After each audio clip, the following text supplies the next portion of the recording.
সুপ্রভাত। আকরাম হক সাহেবের এই যে প্রচেষ্টা তার শুভ কামনা প্রত্যাশা করে আমি সরাসরি চলে যাচ্ছি আমার বিষয়টাতে। ওপেনিং ব্যাটসম্যান হিসেবে কাজ করা খুব কঠিন।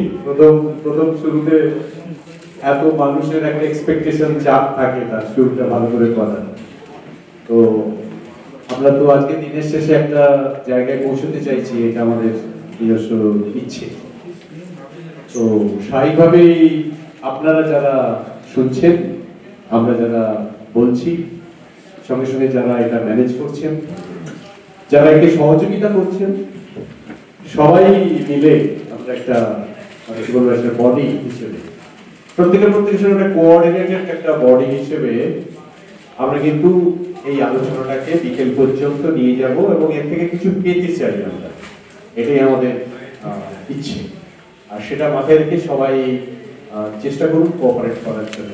আমি হয়তো মাঝে মাঝে দু একটা প্রশ্ন করতে পারি, আপনারা কুইকলি জোরেই ওখানে উত্তর দেবেন, আর মাইকে যাতায়াত করার নেই, আমি বুঝে নেবো ব্যাপারটা। যদি মনে হয় যে হ্যাঁ আমার প্রয়োজন হচ্ছে, আপনার একটা মতামত নেওয়া দরকার আছে, এক কথায় বলবেন, একটা শব্দে উত্তর দেবেন, তাহলে আমি তাহলে আমার আলোচনাটাকে অনেক বেশি রিয়েলিটি বেসড আলোচনা করব। আপনাদের সমস্যার সঙ্গে যদি ম্যাচ না করাতে পারি তাহলে তো আমার ফেলিওর হয়ে যাবে। শুধু আলোচনা করে করলাম নেই, থিওরি আলোচনা করে করলাম নেই।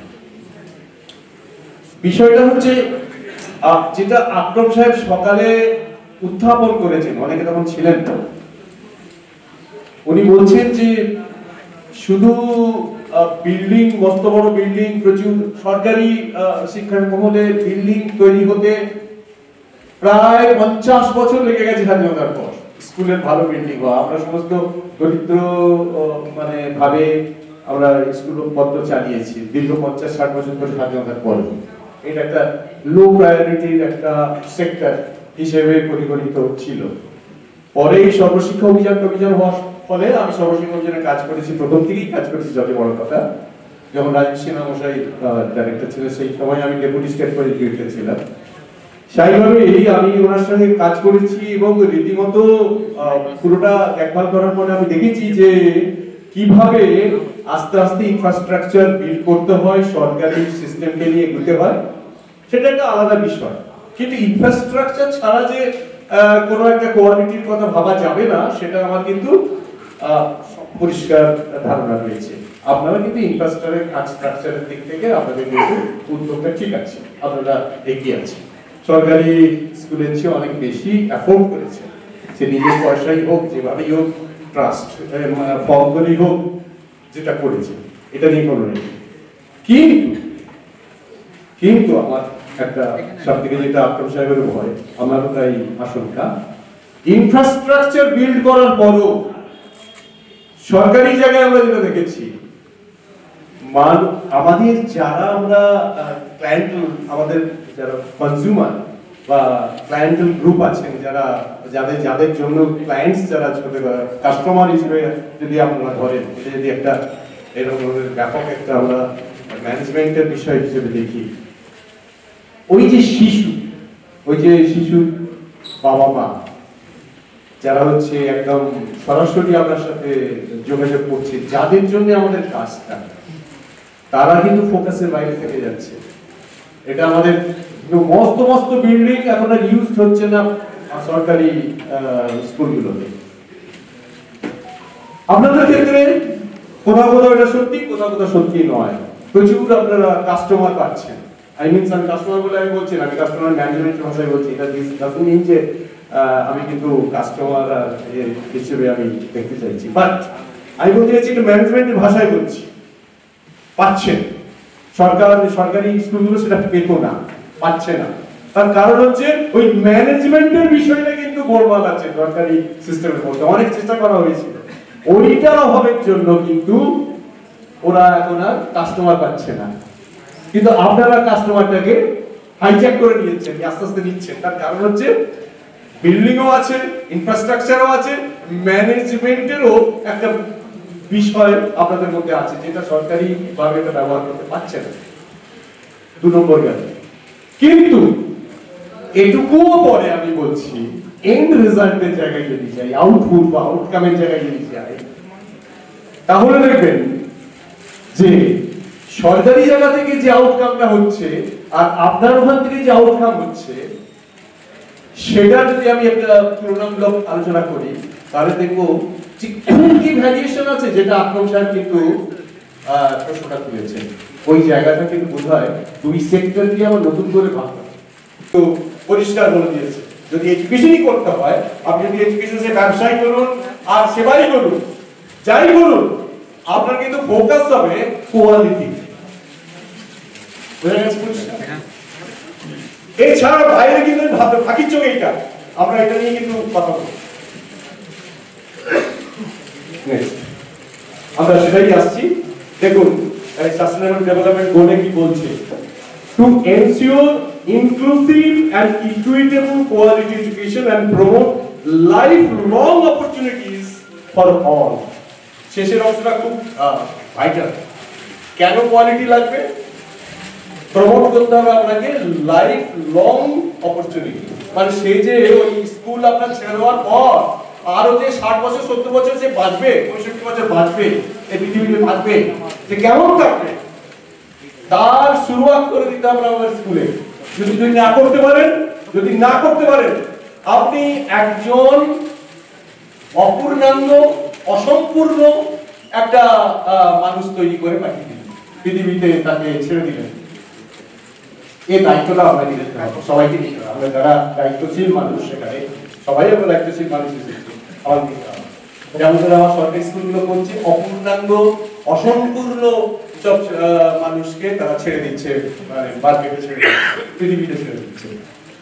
আপনারা যদি তাই করেন, তাহলে ডিফারেন্সটা কোথায় আসবে? যদি একদিন নয় আসবে, সরকারি ব্যবস্থাপনা সংকুচিত হয়ে যাবে, প্রাইভেট ব্যবস্থাপনা সক্রিয়, আরো সক্রিয়, অধিকতর সক্রিয়, এবং শেষ পর্যন্ত পুরোটাই কভার করবে আগামী 10-15 বছর, 20 বছর, 25 বছর পরে এই ভারতবর্ষ করবে, এর রূপ থেকেও পারবে। কিন্তু আপনারা যদি রেসপন্সিবিলিটি আপনার যদি না পরিষ্কার করে ধরে বুঝে নিতে পারেন, তাহলে কিন্তু সমূহ বিপদ এসে পড়বে। তাহলে একই জিনিস হলো, এতদিন সরকার নেই দারিদ্রের মতো করে আছে, কিছু দিতে পারলাম না, হাফ দাও, রেশন দাও, এরকম টাইপ করলো। তুমি 200 গ্রাম চাল নাও, 100 গ্রাম ডাল খাও, এরকম করতে করতে আমি মানুষগুলোকে বাঁচিয়ে রাখছি। এ তো বাঁচানো নয়, এটা তো বাঁচানো নয়। এই প্রভিশনটা তো আর একটা মানুষের মতো তো থাকা যায় না। একটা শিশুকে যখন তুমি আজকে আমার জাতীয় স্তরে তাকে যখন অ্যাকসেপ্ট করছো, সে আপনার জাতির একটা অঙ্গ হিসেবে জন্মে গেল, তখন তার পুরো দায়িত্ব সমস্ত দেশ নেওয়া শুরু করে দিয়েছে, এক্সেপ্ট ভারতবর্ষ। দুর্ভাগ্য এটা, এই দায়িত্বটা নিতেই হবে। তোমার সে যদি শিশু জন্মে যায়, তার পরের দিন থেকে আমরা দায়িত্ব পুরোপুরি নেওয়া উচিত, এবং তাকে হাই কোয়ালিটির এডুকেশন অবশ্যই তাকে তোমাকে এনশিওর করতে হবে। সে কোন পদ্ধতিতে করবে, কিভাবে করবে, কার সাহায্য নেবে, আপনাকে সরকারি ভাবে করতে হবে, কোনো মানে নেই। আপনাকে তাহলে পে করতে হবে একটু প্রাইভেট সিস্টেমের মধ্যে দিয়ে তাকে দিয়ে স্কুল করুন এবং হাই কোয়ালিটি এনশিওর করুন, তার জন্য আমি ব্যবস্থা করুন। ওই জায়গাটাকে দুর্বল, ওখানে কিছু করছে না, শুধু ওইসব করে যাচ্ছে। এটা আমাদের পুরো ব্যবস্থাপনা কিন্তু একটা লস সাইড, একটা ইভেন মানে টক্সিটারি একটা সিচুয়েশনের মধ্যে দিয়ে চলছে এটা ব্যবস্থাপনা। এই চেঞ্জ হবে, ধাক্কা না খেলে হবে না, ধীরে ধীরে হচ্ছে, আরো হবে, এটাও জানতে হবে।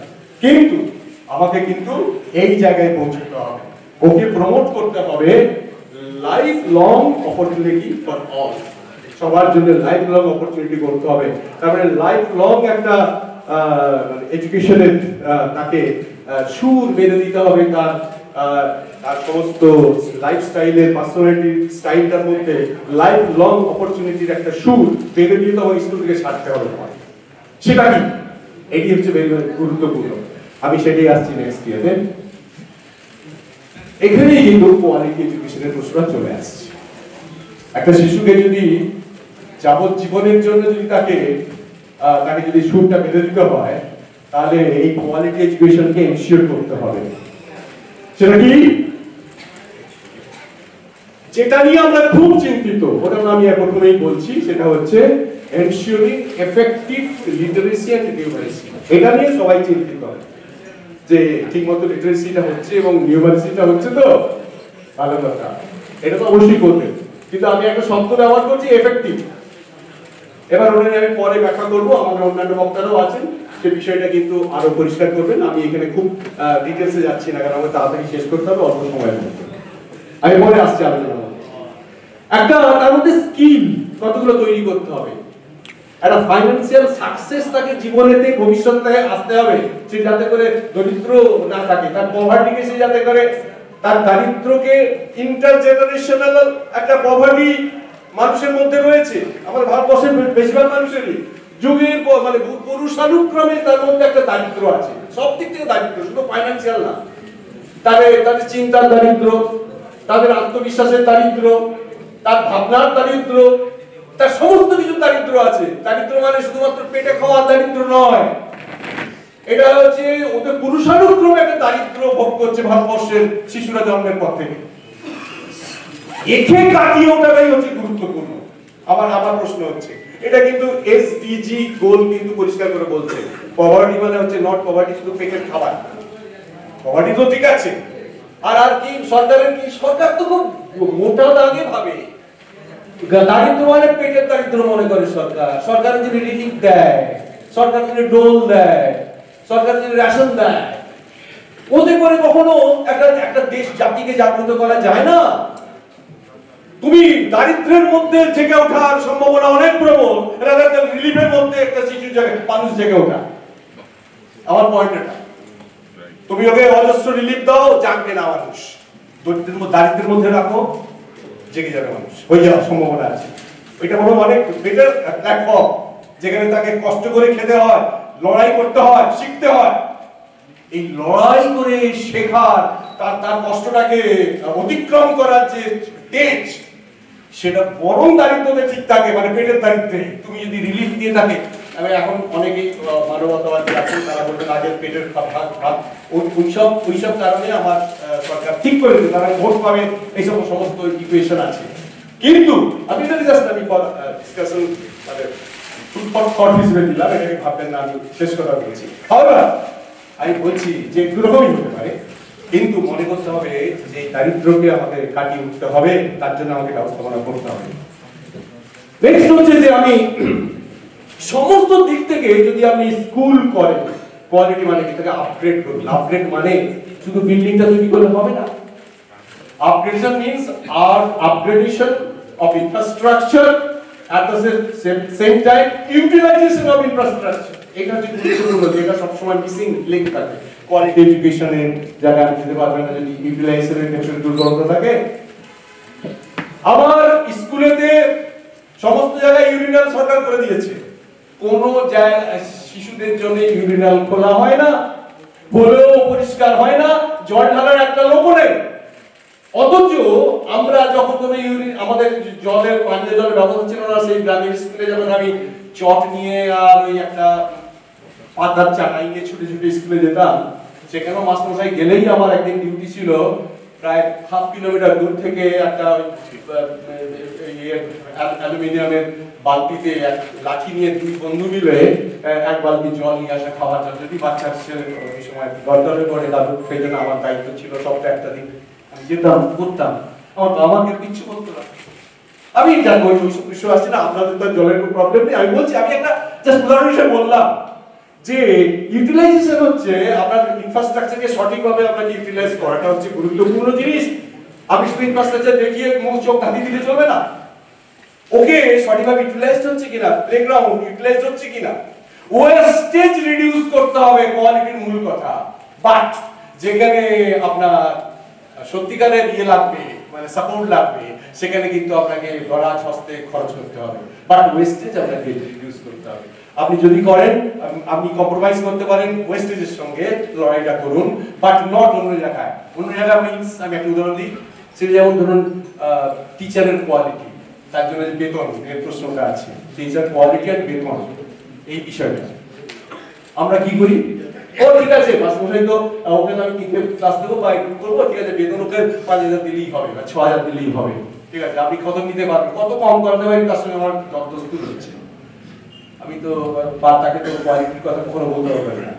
আপনি যদি খুব খোলাখুলি হন, আরে ভাই তোমাকে আমি 15,000 টাকা দেবো, কিন্তু তোমাকে কিন্তু ওই একেবারে মূল যে পাখির চোখ, ওই চোখটা তোমাকে কিন্তু হিট করতে হবে। এটা হচ্ছে আমার কন্ডিশন। আপনাকে এই জায়গায় অদরাজ হতে হবে, অন্য জায়গায় কিন্তু ওয়েস্টেজ কমাতে হবে। আমাদের ইউটিলাইজেশনের ক্ষেত্রে প্রচুর ওয়েস্টেজ হচ্ছে, প্রচুর ওয়েস্ট করে আপনি যে রেজাল্ট পাচ্ছেন, ওয়েস্টেজ কমিয়ে আপনি অন্য জায়গায় ইম্পেটাস দিয়ে কিন্তু ওর চেয়েও ভালো রেজাল্ট পাওয়ার সম্ভাবনা আছে। এটাই হচ্ছে কোয়ালিটি এডুকেশনের একটা বড়, আমি এটা জাস্ট বলতে চাইছি। আমি এমনি এখানে তো অ্যাটিটিউডাল চেঞ্জ করতে হবে, সেখানে নলেজের যে রেলেভেন্ট নলেজের অ্যাকুইজিশনকে এনশিওর করতে হবে, সেখানে ডিসক্রিমিনেশন এলিমিনেট করতে হবে। সবচেয়ে বড় কথা ডিসক্রিমিনেশন মানে এখন আমাদের সরকারি ক্ষেত্রে ডিসক্রিমিনেশন আর আপনার ডিসক্রিমিনেট পৃথক। আমরা কি করি, বালক বালিকা, আমরা কি করি পিছিয়ে পড়া মানুষ, হয়তো আপনাদের ক্ষেত্রে যারা ভর্তি করছে তাদের ক্ষেত্রে ডিসক্রিমিনেশনের প্রশ্ন। এটাকে মনে রাখতে হবে। হ্যাঁ, একজন দুজন ফাটিয়ে বেরিয়ে চলে যাচ্ছে, ভালো একটা জায়গায় চলে গেল, আপনি খুশি, বড় খুশি। আমরা বলি সমস্ত স্কুলের ম্যানেজমেন্ট তাই করে, মাস্টারমশাইরা তাই গর্ব করে, একটি ছেলে ডাক্তার হয়ে গেছে, জানিস আমার স্কুল থেকে একজন ডাক্তার হয়ে গেছে। বাকি 90 জন কি হলো তার? কেউ খোঁজ রাখে না তার। বাকি 90 জন তারা কি আমার নাগরিক না? তারা কি আগামী দিনে কন্ট্রিবিউট করবে না এই সমাজকে? তারা কোনো না কোনো ভাবে প্রভাবিত করবে না? তারাই তো করবে। একজন ডক্টর সে কতটুকু সমাজকে পরিবর্তন করবে, কিন্তু তাদের কথা কেউ ভাবে না। অতএব এই ডিসক্রিমিনেশন প্রতি মুহূর্তে হয়ে যাচ্ছে। আপনাকে 100% শিশুর কথা ভাবতে হবে এবং তাকে নিয়ে আপনাকে প্ল্যান করতে হবে। এই ডিসক্রিমিনেশনটাকে আমরা চেষ্টা করব, যারাই আসুন তাকে নিয়ে আমরা প্ল্যান করতে হবে, সব কিছু করতে হবে, তবেই কোয়ালিটি এনশিওর করা যাবে। এটা কিন্তু একটা কোয়ালিটিটা কিন্তু কোনো কিন্তু অ্যাক্সিডেন্ট নয়, হঠাৎ করে একটা কোয়ালিটির কারণ একটা ভালো ছেলে হয়ে এত সুন্দর রেজাল্ট করছে, এটা একটা কিন্তু ডিজাইন। আপনাকে ডিজাইনটা মেনে আপনাকে একটা ডিজাইন আগে থেকে প্ল্যান করে আপনাকে করতে হবে। এটা কিন্তু একটা ডেস্টিনেশন নয় যে আপনাকে ওই জায়গাতে যেতেই হবে। এটা কিন্তু একটা জার্নি, প্রসেস, কন্টিনিউয়াস প্রসেসের মতো। প্রতি মুহূর্তে যাবেন, নিজেকে শুধরাবেন, আবার যাবেন, নিজেকে শুধরাবেন। আমাদের কোয়ালিটির কোনো শেষ কথা নেই, আমি আজকে বলে দিতে পারবো না। আপনাকে কিন্তু যেতে হবে, যাওয়াটাই আপনার রাস্তা, যাওয়াটাই আপনার উদ্দেশ্য। আপনার কিন্তু ওই পৌঁছানোটা, টার্গেটে পৌঁছে যাওয়াটা কিন্তু উদ্দেশ্য না। কিন্তু মুশকিল হচ্ছে আমার পুরো সিস্টেম সবসময় একটা শেষ বিন্দু রেখে দিয়েছে খেলা। ওই সব ছুটে গিয়ে রানের মতো গিয়ে ঝট করে যে পৌঁছতে পারছে, ওই পারেতে গিয়ে পৌঁছতে পারছে, সেই কিন্তু ফার্স্ট সেকেন্ড থার্ড হচ্ছে। এই আমাদের এডুকেশন সিস্টেম, এই ইউরোপিয়ান সিস্টেম আমাদের মধ্যে কিন্তু এডুকেশন একটু গুলিয়ে গেছে। যে তোমার সামনে একটা ইয়ে থাকবে, লাইন থাকবে, সে লাইন টাচ করো, এইটাই হচ্ছে। সবাই ছুটছে, আপনিও ছুটছেন। আপনি দেখছেন যে আমার 2000 ছাত্র হয়ে গেছে, আপনিও ছুটছেন। তো আমি লাইন টপকে গেছি, আমি একজন বেস্ট স্কুল, খুব বড় স্কুল, এই নিয়ে খুব উৎসাহের মধ্যে আছি। সবাই ওই লাইনের পিছনে ছুটছে, ওই লাইনটাকে টাচ করবে, সবাই ছুটছে। বাট কোয়ালিটি এডুকেশন কিন্তু এগুলো হয় না। কোয়ালিটি এডুকেশন হচ্ছে যাওয়াটাই এখানে সব থেকে বড়, আনন্দের সঙ্গে যাওয়ার ব্যবস্থা করাটা। আপনি পৌঁছচ্ছেন, এইটাই হচ্ছে মূল কথা। এবং আরো আরো আরো ভালো, আরো সুন্দর, আরো কিভাবে চেঞ্জ করে দেওয়া যায়, আরো কিভাবে গড়ে তোলা যায়, কি করা যায় সেটা আমি পরে আসছি। আর হচ্ছে এটা কিন্তু মনে রাখতে হবে, প্রোডাক্ট নয়, কোয়ালিটিটা কিন্তু প্রোডাক্ট নয়। ডিগ্রি প্রোডাক্ট, সার্টিফিকেট 100 মধ্যে 100, 100 মধ্যে 99, এটা প্রোডাক্ট। কোয়ালিটি কোনো প্রোডাক্ট হিসেবে পরিগণিত হতে পারে না। এটা একটা প্রসেস, এটা চেঞ্জ, একটা সেলফ অ্যাকচুয়ালাইজেশন, উপলব্ধি, বোধ, যে ধীরে ধীরে চেঞ্জ হচ্ছে, ইন্টার ভেতরটা চেঞ্জ হচ্ছে। আপনারও আপনি স্কুল ওনার আপনারও চেঞ্জ হচ্ছে। আপনি 3 বছর আগে যেভাবে ভাবছিলেন স্কুলটা, এখন আমরা চেঞ্জ হয়ে গেছি, মানসিকতা চেঞ্জ হয়ে গেছে। এখন কোয়ালিটিটা মাথায় রেখে আমি চলছেন, যা কিছু আলোচনা করছেন কোয়ালিটিটা মাথায় রেখে আলোচনা করছেন, মাস্টারমশাইদের মানে ডিসকাশন করছেন, কোয়ালিটিটা মাথায় রেখে করছেন। এখন আপনি রোজ বলছেন এই তোমাকে 100 মধ্যে 100 পাওয়াতে হবে, টার্গেট বেঁধে দিচ্ছেন না। এটা কোনো সেলিং এজেন্ট নয়, মেডিসিন সেলিং এজেন্ট নয়, যে আপনি বলে দেবেন 100 মধ্যে 100 পেতে হবে। প্রতিটা শিশুর সঙ্গে একটা হিউম্যান বিইং, একটা ছোট শিশু, তার মধ্যে চেঞ্জ আসছে, সেই চেঞ্জটা করার জন্য একজন হিউম্যান বিইং টাচ করছে তাকে ধীরে ধীরে ধীরে ধীরে করে করে তার মধ্যে সেইটা আনছে। আপনিও সেরকম হিউম্যান বিইং হিসেবে আপনাকে কিন্তু ওর মধ্যে চেঞ্জটা আনতে হবে। একজন টিচার সেলফ অ্যাকচুয়ালাইজড হয়ে যাবে, যে জায়গাতে গেলে পর সে তার মধ্যে একটা স্টাইল তৈরি হয়ে যাবে, তার মধ্যে একটা ভালো জিনিস, কোয়ালিটি জিনিসকে অ্যাকসেপ্ট করা, সেই মতো কাজ করার একটা মানসিকতা তৈরি হয়ে যাবে। এমন একটা পরিস্থিতি তার মধ্যে গড়ে তুলতে হবে। আপনি যদি নিজে চেঞ্জ না হন, আপনি যদি সেটাকে উপলব্ধি না করেন, কোনোদিনও আপনার বিদ্যালয়ের ভেতরের যে হিউম্যান রিসোর্স আছে তাকেও আপনি এভাবে কখনো মোটিভেট করতে পারবেন না। মোটিভেশনটা হচ্ছে গুরুত্বপূর্ণ জিনিস, ওটাকে কিন্তু ভেতরে আস্তে আস্তে ধীরে ধীরে ধীরে ধীরে ধীরে ধীরে চেঞ্জ করতে হয়। এটাকে কিন্তু টার্গেটের মতো ছোট করে লাইনে করে পৌঁছে যাবো, এটা কখনো হয় না। অতএব আপনাকে ধীরে ধীরে চেঞ্জ করতে হবে। আমি সেগুলো পরে আসছি। নেক্সট। তো আমি এই যে প্রোডাক্ট বেসড, এবং আমি এটা কুইকলি যাচ্ছি, product based and process based যদি কাজ হয়। প্রোডাক্ট বেসডে কি কি আসছে দেখুন তো। দেখুন এখানে ওয়ান টাইম ফিনিশড গুড আসছে, এখানে সার্টিফিকেট আসছে, ডিগ্রি আসছে, এখানে life long opportunity of learning আসছে প্রসেস বেসডে। নেক্সট, এখানে দেখুন মেজারেবল, ভিজিবল, ক্রেডিবল, এটা হচ্ছে প্রোডাক্ট বেসডটা। কিন্তু এটা পার্টলি মেজারেবল, কিন্তু ফোকাস অন ইন্ট্রিনসিক ভ্যালু, ওর যে ভেতরের যে মূল্য ভাবনা, তার মধ্যে যে মহৎ ভাবনাটা আছে, এটা কিন্তু আপনার প্রসেস বেসডের মধ্যে আছে, ওটা প্রোডাক্ট বেসডের মধ্যে আপনি আনতে পারবেন না। সব থেকে প্রোডাক্ট ভাবলে মুশকিল আছে। নেক্সট হচ্ছে অবজেক্টিভ ক্রাইটেরিয়া কিন্তু স্পষ্ট প্রোডাক্টের ক্ষেত্রে অবজেক্টিভটা, কিন্তু এটা কিন্তু খুব খানিকটা সাবজেক্টিভ প্যাটার্নের আছে, এটা অনেকটাই ভ্যারিয়েশন আছে। একটা আপনি কিভাবে দেখছেন স্কুলটাকে, কিভাবে বলবার চেষ্টা করছেন, আপনি ভিশনারি কতটা, আপনি কতটা আপনার চোখটা খোলা, আপনার ভিশনটা কোথায় আছে। এখানেও আপনার একটা বিলিফ, একটা মিথ থেকে ভিশন তৈরি হবে, ভিশন থেকে একটা মিশন তৈরি হবে, মিশন থেকে একটা গোল তৈরি করবেন আপনি। এই যে চারটে আপনার পথ, আপনার কিছু বিলিফ আছে, 100% শিশুকে 100% অঙ্কে পাস করানো হবে, এইটা আমরা একটা বিলিফ করতে হবে। বা আমি মনে করছেন যে একটু আমি চেষ্টা করবো একটু মানে অ্যাডমিশন টেস্ট দিয়ে একটু অ্যাফোর্ডেবল এবং একটু শিক্ষিত পরিবার থেকে বাচ্চাদের তুলবো, তাহলে আমার স্কুলের উন্নতি হবে। এটা হচ্ছে আমরা বিলিফ, আমরা কতগুলো মিথ আপনার মধ্যে কাজ করেছি। এগুলোকে ধীরে ধীরে কাজ করতে করতে আপনাকে ভিশনে যেতে হবে।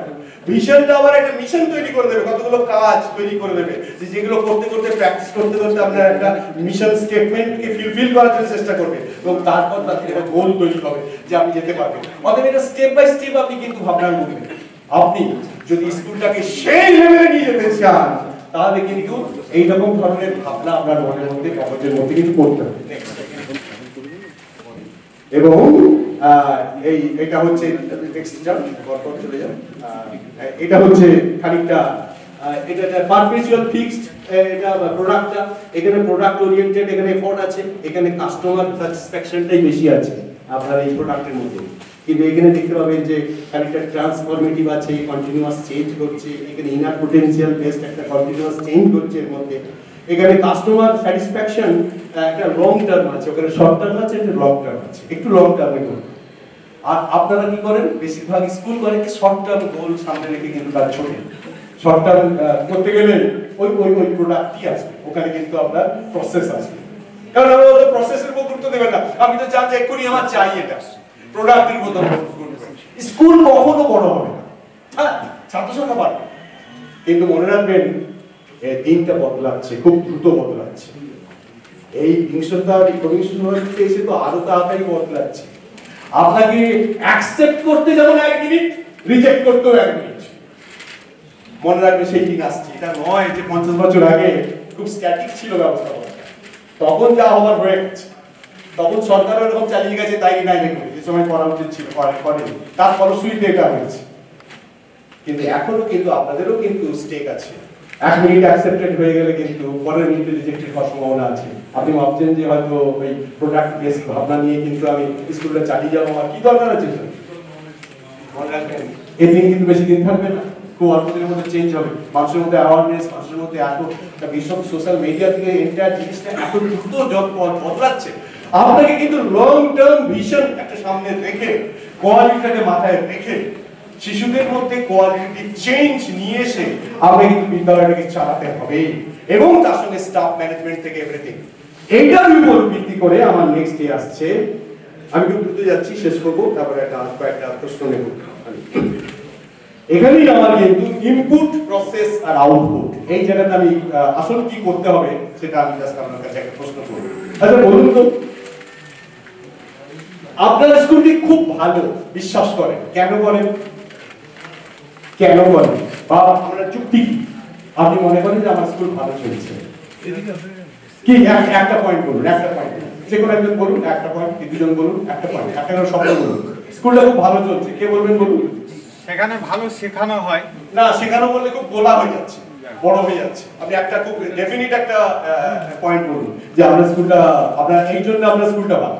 কি আপনার তৈরি করা স্কুলের তৈরি করা কতগুলো নিয়ম কানুন মানা না মানলে তার শাস্তির ব্যবস্থা বা ভয়, এইটাই যদি থাকে আপনি বলেন তার জন্য আমার নিরক্ষর বাবা মা সে ভালো একটু আলো উজ্জ্বল থেকে ছুটে যাবে, আপনারা ভর্তি করবে, এটা কিন্তু আমি বললাম আজকে 1 মিনিটে হবে, আর পরের মিনিটে কিন্তু ট্যাগ করবে, রিজেক্টেড হয়ে যাবে, ওটা নিয়ে আমি বলছি না, এখন হচ্ছে বলে আপনি বলবেন না।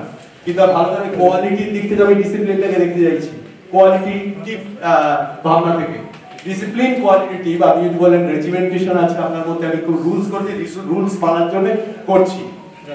আরো একটা ডিসিপ্লিন আছে, সেটা হচ্ছে এই ডিসিপ্লিন যতক্ষণ আপনি ধরে আছেন কুকুরের লেজের মতো। ঠাকুর রামকৃষ্ণ বলতেন যে ওটা কুকুরের লেজ, ছেড়ে দিলেই বেঁকে যায়, বেঁকে যায়। এই যে কুকুরের লেজের মতো, ওই স্কুলেতে আমার একটা রেজিমেন্টেশন আছে, একটা নিয়ম আছে, ধরে আছে সোজা। যেই ওরা এক পা গেটের বাইরে দিল তখন থেকে আনরুলি হয়ে গেল।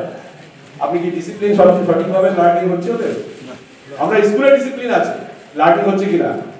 এইটি হচ্ছে কোয়ালিটি থিঙ্কিং।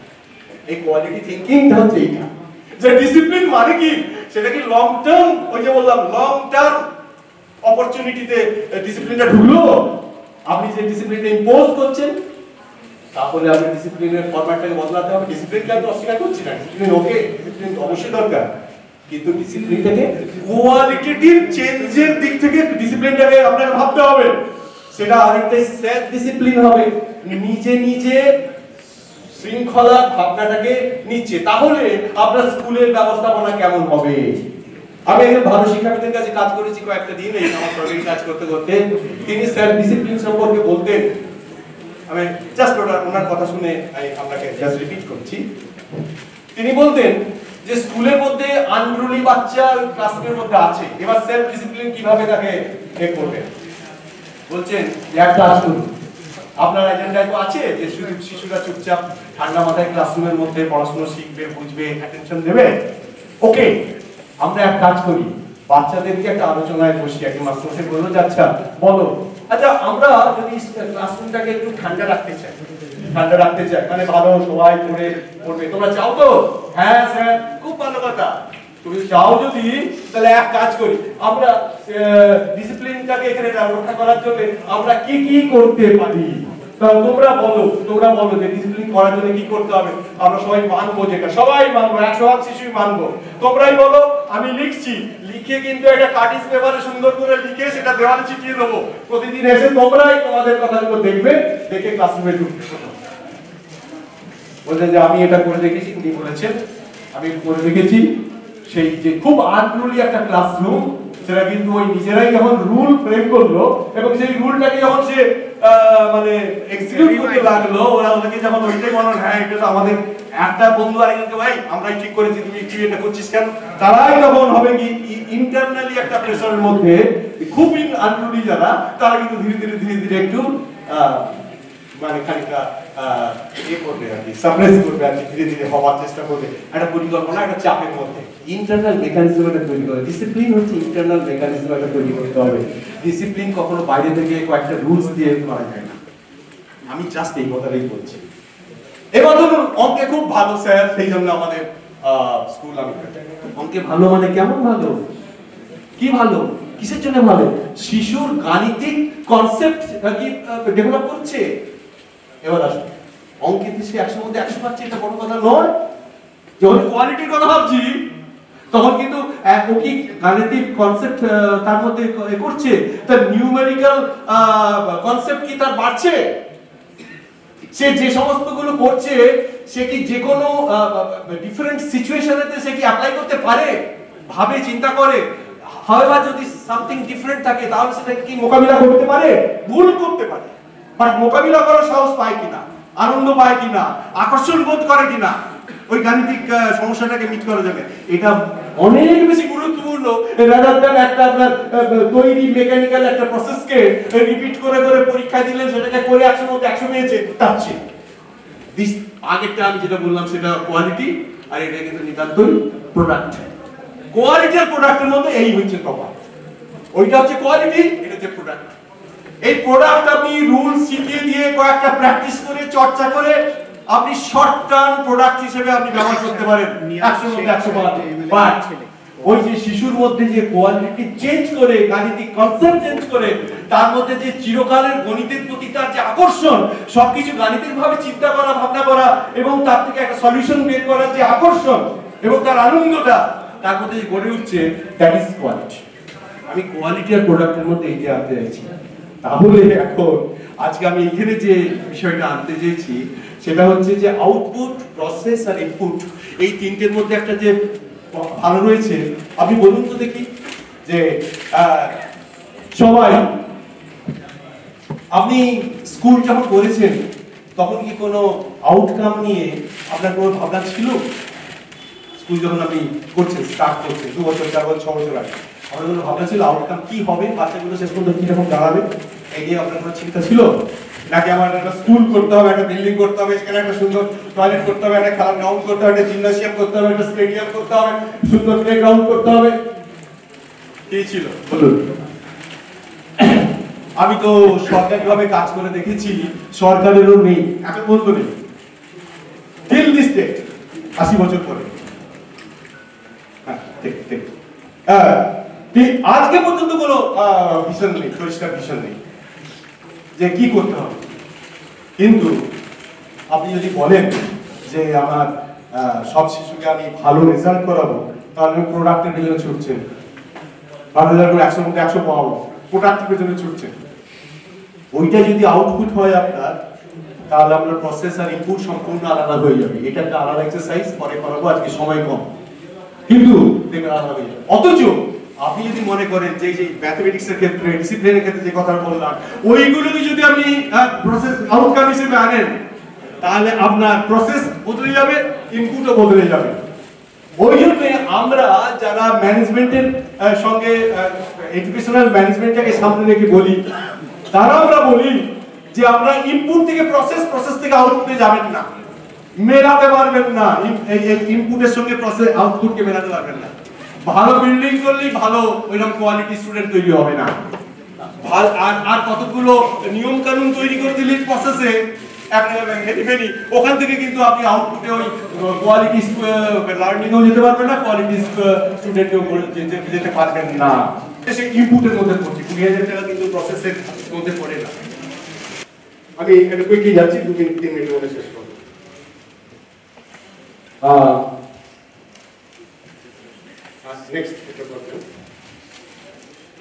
আমি সেই জন্য একটা ধরে শুধু একটা ছোট্ট ব্যাটারি, কিছু একটা ফোর্স, সে কিন্তু এন্টায়ার সিস্টেমকে চালায়। আপনার এন্টায়ার সিস্টেমের মধ্যে যদি একটা মেকানিজম তৈরি না হয়ে থাকে, ওই যাকে বলে সিস্টেম মেকানিজম একটা বলে, সেখানে আছে আপনার অভিভাবক আছে, ছাত্র আছে, কমিউনিটি আছে, সোসাইটি আছে, আপনার স্কুল আছে, স্কুলের ইনফ্রাস্ট্রাকচার আছে, আপনার রুলস রেগুলেশনস আছে, আপনার ম্যানেজমেন্ট আছে, আপনার স্টাফ আছে, আপনার ফ্রন্টলাইন অফিস আছে, আপনার ব্যাকলাইন আপনার অফিস আছে, সব মিলিয়ে আছে, আপনার বহু রকম জিনিস আছে। এই প্রত্যেকটা জিনিসের মধ্যে যদি একটা কোঅর্ডিনেশন, ইন্টার রিলেটেড যদি ব্যবস্থা না থাকে, করতে না পারেন, আর আপনি যদি ছাত্রদের সবাইকে ডিভাইড করে রাখেন, এটার সঙ্গে ওটা, ওটার সঙ্গে ওটা, যে যার নিজের মতো ঘুরে যাচ্ছে, কেউ কাউকে ঘোরাতে পারছে না, এটার কিন্তু আউটপুট আপনার আসবে না। ওই জন্য আউটপুট আনতে গেলে একটা সিস্টেম মেকানিজম লাগে।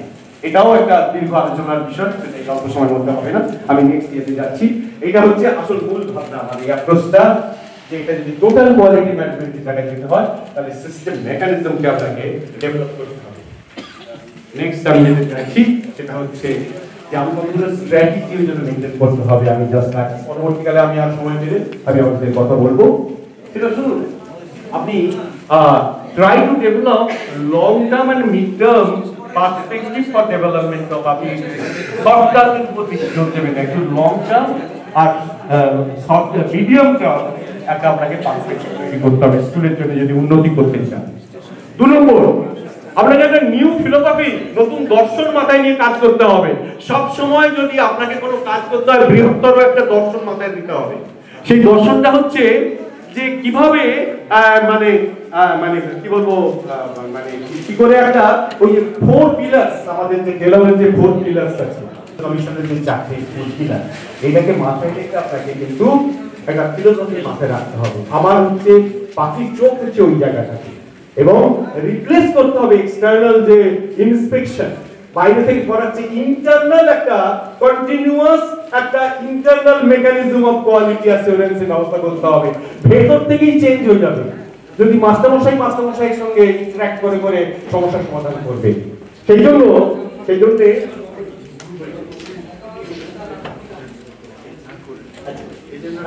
এখানে কিন্তু আপনাকে চেঞ্জ করতে হবে। আপনার যেমন ধরুন অ্যাভেলেবল যে টিচার্স আছে, ইনস্ট্রাকশনাল রিসোর্স আছে, এটাকে কিন্তু একটা কস্ট রিডিউস করতে হবে, কিন্তু যেখানে অ্যাফোর্ডেবল করা উচিত, যেমন টিচার স্যালারি এটসেট্রা, সেগুলো আপনাকে করতে হবে। আপনি যেমন ধরুন মানে ওই বাইরের লোক মানে ট্রেনিং না করে এরকম 20, 25, 50 জনকে নিয়ে ট্রেনিং এর মধ্যে না গিয়ে অন দ্য জব ফেল যদিও করেন তবু আমি কিন্তু আপনার পাশে আছি।